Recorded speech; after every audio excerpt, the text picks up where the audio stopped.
Бисмилля ва алхамдулилля, вассалату вассаламу аля расулилля, ама ба'д, ассаламу алейкум рахматуллахи ва баракатуху, урматтуу достор. Сабактарыбыз улантабыз жин жана шайтандар ааламы. Бүгүнкү сабакта өтүлүүчү темабыз шайтандардын, жиндердин алсыздыгы тууралуу дагы бир токтолуп кетебиз. Ошол жин жана шайтандардын алсыздыгынан булар пайгамбарлар алып келген бир муъжизаттарды, караматтар колунан келбейт.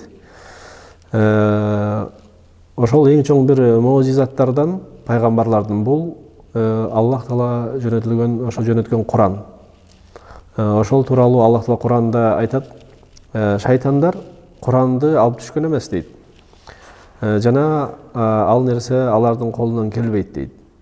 Алар жада калса, ал Куранды угууга дагы мүмкүнчүлүгү жок дейт. Асмандан ошол периштелер Куран окуусун, жада калса ошол нерсеге кулак сала албайт дейт.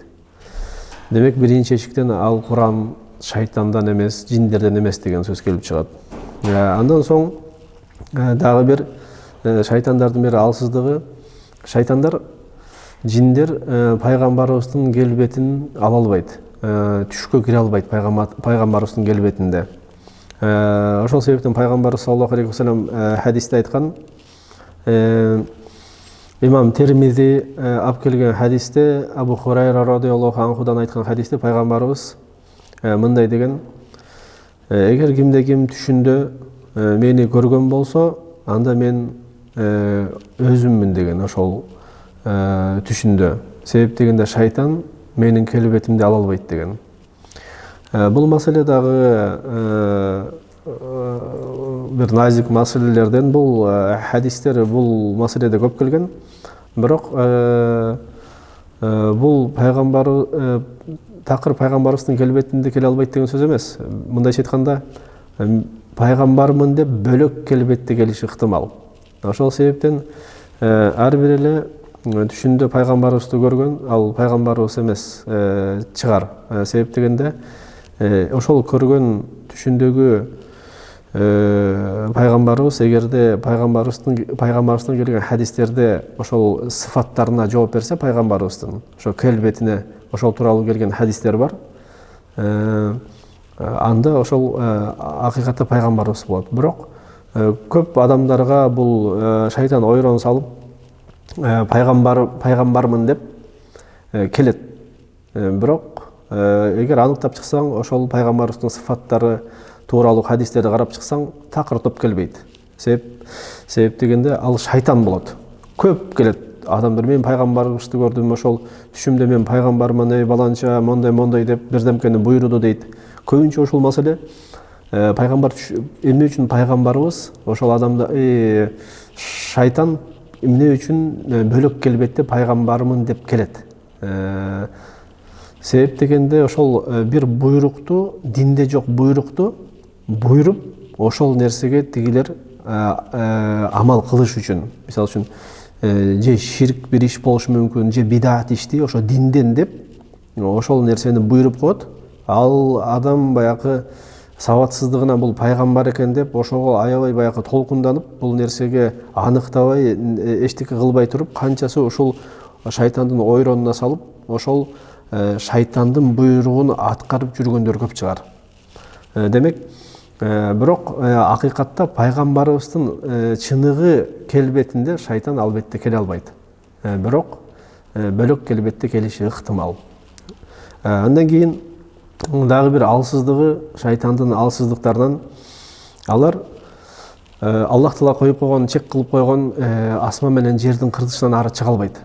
Ошон үчүн Аллах Таала Куранда айтат: жиндер менен адамдар, эгерде силер асман менен жердин кыртышына чыгып кете турган болсоңор, чыгып кеткиле деген. Ошол колуңардан эгер келе турган болсо, мындайча айтканда, ушул көрүп турган биринчи асмандын кыртышынан ары чыга албайт. Бул галактикадан ары чыга албайт. Биздин себеп дегенде,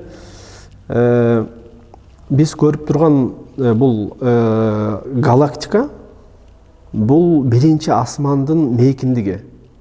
Бул биздин ошол акылыбыз жана мүмкүнчүлүгүбүз жеткен эле бир бир Аллах Таала берген кудуретибиз. Бирок мындан ары дагы асмандар кете берет. Экинчи асман, үчүнчү ушундай чоң галактикалар кете берет. Бул тууралуу мындайча айтканда хадистерде келген. Ошол асмандарды бири-бирине салыштырган бир хадистер дагы келет. Аны дагы өтүп кетебиз орду келгенде. Бирок маселе шайтан менен адамдар менен ошо шайтандарга, жиндерге ушул биринчи асмандан ары чыгууга кудурети жетпейт жана ал мүмкүнчүлүк берилген эмес. Ошону Аллах Таала Куранда кабар берип айтып атат: жиндер менен адамдар, эгерде силер асман менен жердин кыртышына чыга ала турган болсоңор, ошондон ары чыгып кеткиле деген колуңардан келсе. Бирок силер чыга албайсыңар. Эмнеге? Аллах силерге мүмкүнчүлүк, кудурет бермейинче дейт. Мындайча айтканда, биздин жиндердин жана адамдардын мүмкүнчүлүгү, кудурети бул чектелүү. Ошон үчүн биз өзүбүздүн акыйкатыбызды билиш керекпиз. Жана Аллах ким экенин билиш керекпиз. Аллах Тааланын кудурети жана мүмкүнчүлүгү чексиз. Жана ушул нерсеге биз ынанып, моюн сунуп, ар бир бизге берилген мүмкүнчүлүктөр жана кудуретибиз бир гана Аллахтын каалоосу менен болгон нерсе.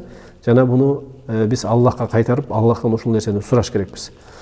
Андан кийин дагы бир алсыздыгына токтолсок, шайтандар жада калса эшикти ача албайт, жабылган эшикти. Бирок жөн эле жабылган эшик эмес, ошол эшикти жаап атканда Аллахтын ысымы менен жабылган эшик. Мындайча айтканда, бисмиллах деп жабылган эшикке жада калса ушуну ача албайт алар. Имам Бухари алып келген хадисте, Сахих Бухариде, Жабир ибн Абдиллах радияллаху анхумадан келген хадисте пайгамбарыбыз саллаллаху алейхи вассалам айткан: караңгы киргенде, күн баткандан кийин өзүңөрдүн балдарыңарды өзүңөргө жакын кармагыла. Мындайча айтканда, чыгарбагыла дейт үйдөн. Себеби ушул убакта, күн баткандан кийин караңгы киргенде, шайтандар ошол үйлөрүнөн болобу, ийинен болобу чыгышат деген. Баары чыгат ошол убакта. Ошол бир мындайча айтканда бир убакыт бөлүгү бар. Мындайча айтканда бир портал десе болот. Ошол порталда булар чыгат. Ошол күндүз баягы жашынып, ошол күндүз чыга албаган бир акыбал балким буларда болор. Аллах Таала ушул алсыздык кылып койгон буларга. Бирок ошо кеч кирери менен өзгөчө ошол күн баткандан кийин бул шам убакыты деген алымдар ошол убакта абдан көп чыга турган акыбалы. Ошон үчүн пайгамбарыбыз бул хадисте айткан себеби, эмне үчүн балдарыңарды ушул маалда чыгарбагыла деген себеби, ошол маалда булар өтө көп чыгат жана балким зыян берип коюшу ыктымал балага. Андан кийин пайгамбарыбыз айтат: бир убакыт өткөндөн кийин анан чыгаргыла дейт. Мындайча айтканда, ошол бир куптан убакыттары болуп калат да. Булчу шам убакыты өткөндөн кийин да, асманда жылдыздар көрүнүп, куптан убакыты киргенден кийин божомол менен. Андан соң пайгамбарыбыз айтат: кечинде эшигиңерди жапкыла дейт. Аллахтын ысымы менен дейт. Мындайча айтканда, кеч киргенде түндө эшикти жаап, бисмиллах деп эшикти жабыш керек. Ушул бисмиллах деп жабылган эшикти шайтан жин ача албайт. Андан кийин айтат: ошол эшикти жапкыла дейт. Аллахтын ысымы менен, себеби шайтан жабылган эшикти ача албайт деген. Аллахтын ысымы менен жабылган эшикти. Субханаллах, бул пайгамбарыбыздын Аллах Тааладан болгон бир чоң бир жакшылыктарынан ушул бизди үйрөтүп кеткен ушул нерселерге. Канча деген шайтандар акыйкатта ошол, демек мындан түшүнүк келип чыгат: Аллахтын ысымы менен жабылбаган эшикти демек ачып кире алат жана бир кандайдыр бир өзүнүн ойрондорун салышы ыктымал. Андан кийин жада калса ошол андан кийин пайгамбарыбыз саллаллаху алейхи вассалам айтат, имам Муслимде келген риваятында, идиштериңердин дагы оозун жапкыла деген. Каптардын, мүшөктөрдүн оозун бууп жапкыла, чырактарды өчүргүлө, эшиктерди жапкыла. Себеп дегенде шайтан оозу жабылган капты ача албайт, жабылган эшикти ача албайт жана үстү жабылган эмелерди, идиштерди дагы ача албайт. мындайча айтканда ушунун баарын бисмиллах деп Аллахты эстеп, Аллахтын ысымы менен ушунун баарын жабыш керек биринчиден кечкиргенде. Экинчиден ушул Аллахтын ысымы менен жабылган нерселерге анын кудурети жетпейт ачканга. Бүгүнкү демек сабак ушуну менен токтоп турабыз. Эмки сабакта улантабыз. Адатта өтүлүүчү дуабыз, бүгүнкү үйрөнүүчү дуабыз Абдурахман ибн Аби Бакрадан келет. Имам Абу Дауттун китебинде келет, Сунан Абу Даудда келет. Абдурахман ибн Абу Бакра атасына айтат дейт. Атаке, сен күнүгө эртең менен мынау дуаны айтасың дейт. Аллахума афини фи бадани, Аллахума афини фи сами'i, Аллахума афини фи басари, ла илаха илля ант. Ушуну сен эртең менен жана кечинде 3 жолдон кайталайсың дейт. Кайталайсың дейт. Дегенде ошол атасы айткан экен, мен пайгамбарыбыздан ушул нерсени дайыма ошол эртең менен кечинде айтканын көргөм дейт, уккам дейт. Жана мен пайгамбарыбыздын сүннөтүн жолдогонду жакшы көрөм деген.